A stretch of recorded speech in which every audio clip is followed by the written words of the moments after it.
لا مكرونة بقى ولا بيتزا ولا الكلام ده نهائي. تعالي نعمل وصفة لأولادنا تجنن. هنجيب طاسة كده على النار، هننزل فيها بشوية من الزيت، شوية مش كتير،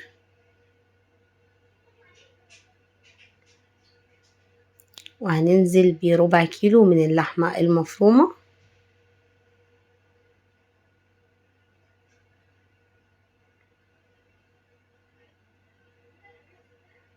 هننزل عليها بشوية من الملح وشوية من الفلفل الأسود وشوية من البابريكا وقرفة وجنزبيل اختياري، بس القرفة والجنزبيل هيودوها معاكي في حتة تانية خالص. جربيها لو انتي مش بتحبي القرفة او مش متعودة عليها، مش هتبان معاكي نهائي، ولا هي ولا الجنزبيل.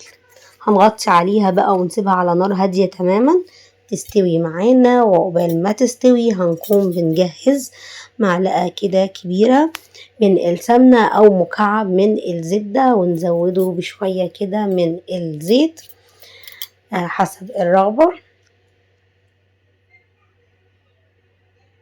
وهننزل عليه ب3 معالق كبار من الدقيق. هنحمر الدقيق كده، مش هنخليه يغير لونه ولا حاجة، يا دوبك بس ايه هندوبه خالص كده في السمنة. ومهم جدا ان الدقيق يسيح كده في السمنة او الزبدة حسب ما انت هتستخدمي، وهتنزلي عليهم بنص لتر من الحليب. ننزل عليها بقى بشوية من الملح وشوية من الفلفل الأسود وشوية من الجنزبيل،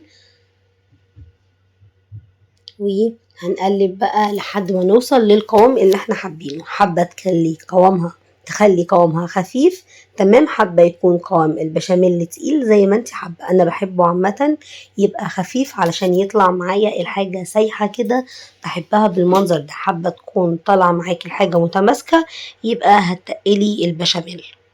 هنزل بقى باللحمة المفرومة اللي احنا سويناها سوا مع بعض على البتنجان بالمنظر ده.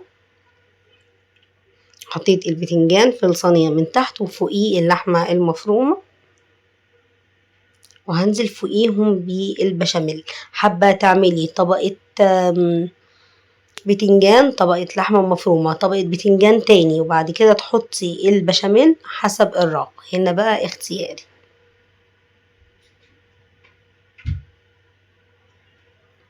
هنيجي بقى بعد ما ننزل بالبشاميل هنحط جبنة موتزاريلا، نوزعها كده فوق الوش. لو هتستغني عن الجبنة الموتزاريلا يبقى زودي كمية البشاميل شوية، بدل ما تعملي نص لتر من الحليب اعملي لتر من الحليب.